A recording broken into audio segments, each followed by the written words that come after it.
Hello అండి. Welcome back to my channel Anjali's world. Venkateswara స్వామికి ఎంతో ఇష్టమైన ప్రసాదం ఈ రవ్వ, పంచదారతో కలిపి చేసే ప్రసాదం.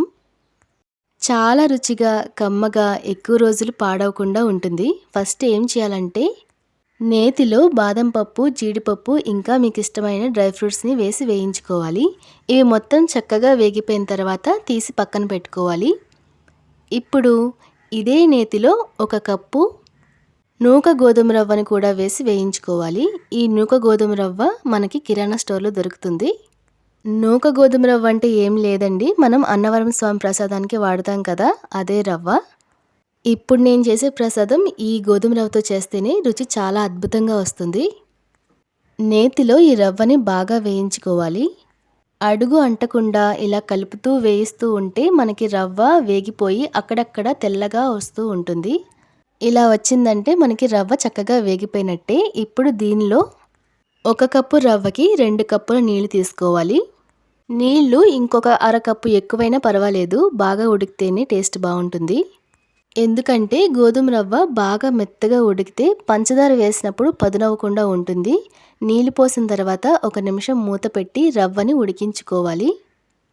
ఈ రవ్వ మొత్తం ఉడికిపోయి నీళ్ళన్నీ ఎగిరిపోయే వరకు ఉడికించుకోవాలి.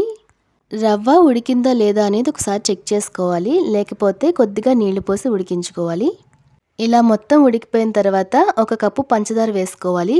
మనం రవ్వ ఏ కప్పుతో తీసుకున్నామో ఆ కప్పుతోనే నీళ్లు, పంచదారని వేసుకోవాలి. పంచదార మొత్తం కరిగి ఇలా పాకంగా వస్తుంది. ఇలా పాకంగా వచ్చినప్పుడు మనకి గోధుమ రవ్వ అనేది పదునెక్కుతుంది. అందుకనే మనం రవ్వని ముందే ఎక్కువగా ఉడికించుకోవాలి. ఇలా పంచదార పాకంలో రవ్వ మొత్తం బాగా ఉడికి పాకం ముదిరి దగ్గర పడుతూ ఉంటుంది. మీరు పంచదార ప్లేస్లో బెల్లం కూడా వేసుకోవచ్చు. కాకపోతే ఈ ప్రసాదానికి పంచదారతో చేస్తేనే టేస్ట్ బాగుంటుంది. ఇలా పాకం ముదురుతూ ఉండేసరికి మనకి కలర్ కూడా చక్కగా చేంజ్ అవుతుంది. ఈ పంచదార పాకాన్ని కలుపుకుంటూ ఉండాలి, ఆపేస్తే మనకి ఉండలు కడుతుంది. ఇలా పాకం మొత్తం ముదిరి దగ్గర పడిన తర్వాత 1 కప్పు పాలు వేసుకోవాలి. ఇందులోకి చిక్కటి పాలని కాచి మరిగించాలి. ఇలా మరిగించిన పాలను వేస్తే టేస్ట్ బాగుంటుంది.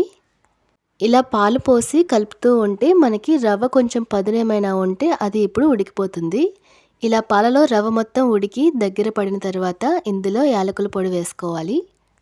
యాలకుల పొడి వేసి దీని మొత్తాన్ని ఒకసారి బాగా కలుపుకోవాలి. దీనిలోనే ఇంకొంచెం నెయ్యి కూడా వేసుకోండి. ఏ స్వీట్కైనా నెయ్యి ఎక్కువగా ఉంటేనే టేస్ట్ అనేది బాగుంటుంది. ఇలా నెయ్యి వేసి మొత్తాన్ని కలుపుకొని దగ్గర పడిన తర్వాత లాస్ట్గా డ్రై ఫ్రూట్స్ వేసి మొత్తాన్ని కలుపుకొని స్టవ్ ఆఫ్ చేసేసి పక్కన పెట్టుకోండి. దీన్ని మొత్తాన్ని ఒక గిన్నెలోకి తీసుకొని దానిపైన జీడిపప్పు, బాదం పప్పు ఇంకా డ్రై ఫ్రూట్స్ అవన్నీ వేసి ప్రసాదంగా స్వామివారికి నివేదించండి. అంతేనండి, ఇలా చేస్తే ప్రసాదం చాలా రుచిగా, కమ్మగా వస్తుంది. పంచదార పాకంలో ఉడికింది కాబట్టి ఎక్కువ రోజులు నిల్వ ఉంటుంది. పైగా దీనిలో నెయ్యి కూడా వేసాము. రుచి కూడా అస్సలు పాడవదు. ముందు రోజు ఎలా చేసామో కొన్ని రోజుల తర్వాత కూడా అదే రుచితో ఉంటుంది. మీరు ట్రై చేయండి. నచ్చితే లైక్ చేయండి. అలాగే నా ఛానల్ని సబ్స్క్రైబ్ చేయండి. Thank you.